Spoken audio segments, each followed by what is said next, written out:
O resumo de hoje é referente ao segundo livro de Samuel, que é o 10º livro da Bíblia Sagrada.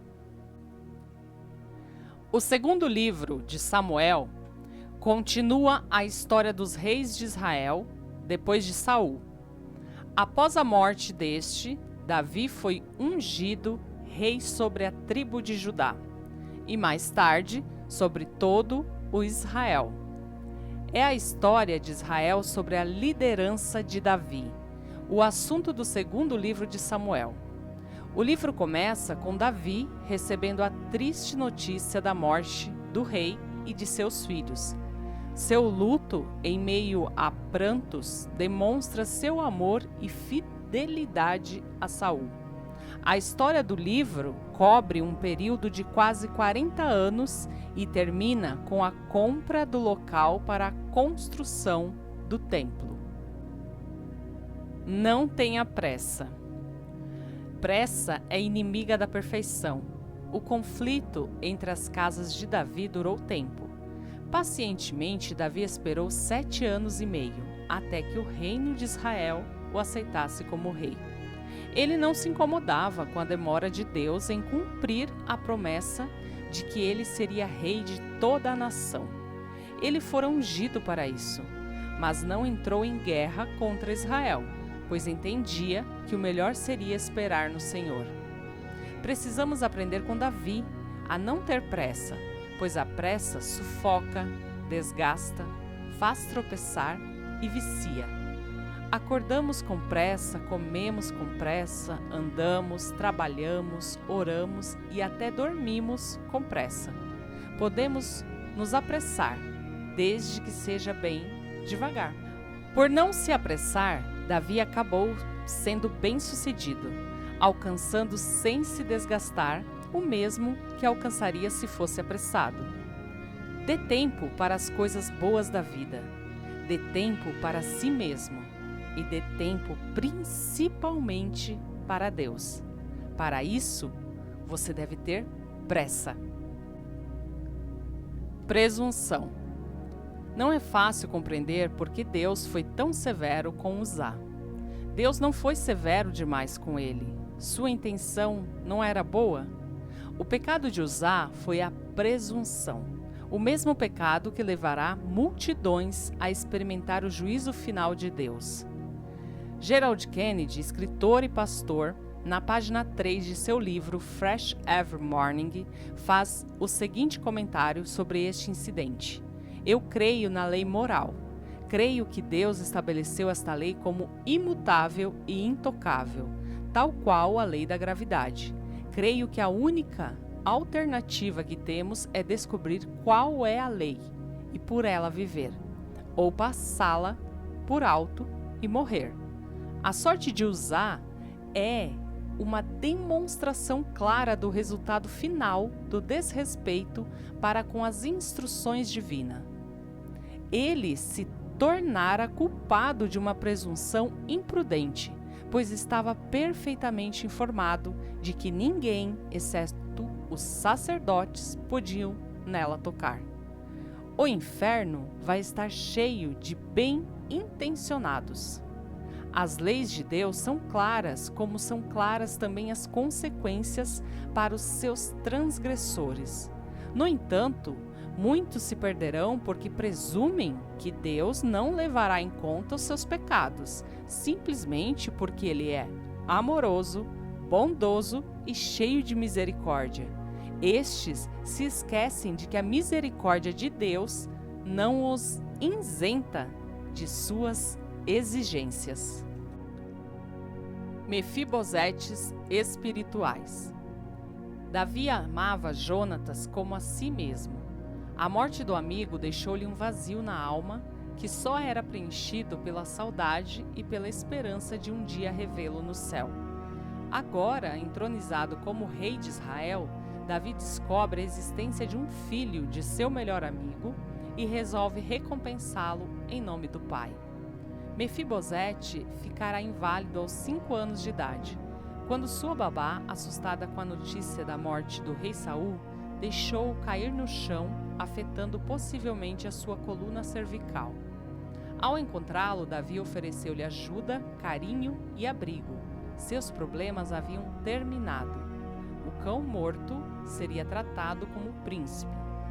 Façamos uma aplicação comparativa da condição miserável desse aleijado, favorecido generosamente pelo amor de Davi, com a nossa igualmente miserável condição quando Deus nos chamou. Mefibosete era coxo dos pés, nós éramos coxos espiritualmente falando. Mefibosete era como um cão morto diante da grandeza e do poder do rei. O que somos nós diante do grande Deus, Rei do universo? Mefibosete se inclinou em reverência ao rei e nós temos mostrado a reverência ao Senhor, Rei?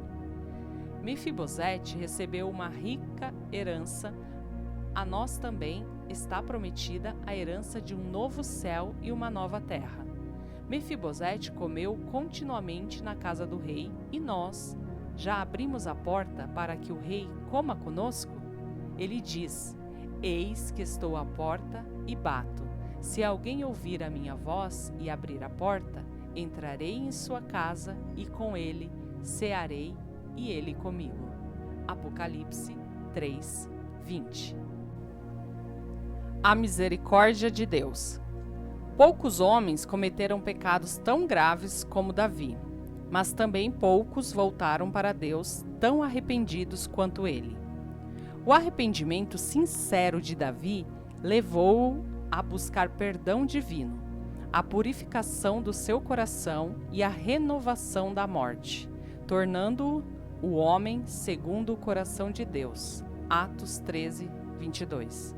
Os primeiros 20 anos do reinado de Davi foram assinalados por brilhantes conquistas, mas os 20 anos restantes marcados por obscuras experiências.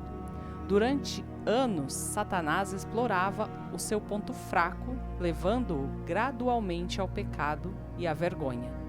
Finalmente, quando Deus foi ao seu encontro através de Natã, ele se quebrantou e permitiu que Deus fizesse dele um vaso novo. Jeremias 18, do 1 ao 6.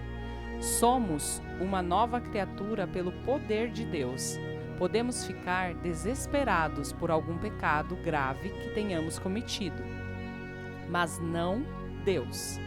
O Senhor envia a nós a palavra de seus profetas, a Bíblia, com o intuito de nos restaurar à imagem de seu Filho.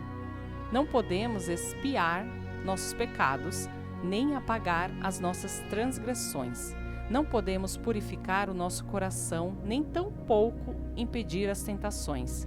Sentimos-nos fracos para controlar nossos pensamentos, nossos desejos e nossa imaginação. Mas a boa notícia é que, como Deus perdoou e restaurou Davi, pode perdoar e restaurar a nós também.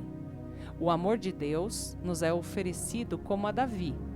Digamos então, este amor diz respeito a mim especialmente.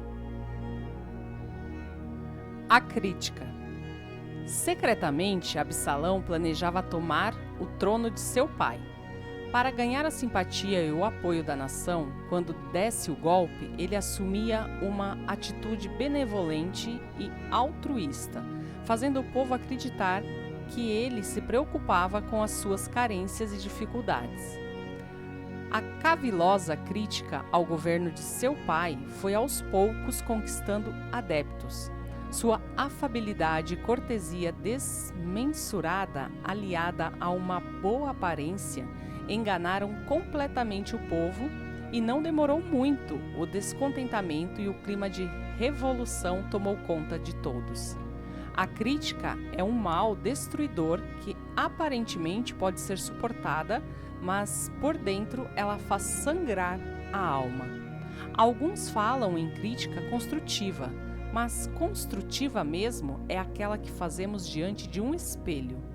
As críticas de Absalão ao seu pai culminaram numa revolução que trouxe muita preocupação, dor, medo e angústia ao velho coração de seu pai, Davi.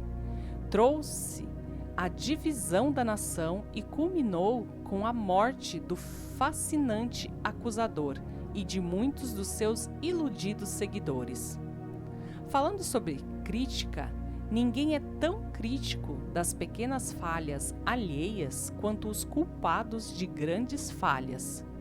Quando você deparar com alguma crítica sobre alguém, antes de embarcar nela, lembre-se de que se não estivermos dispostos a ajudar uma pessoa a vencer as suas falhas, há pouco valor em apontá-las.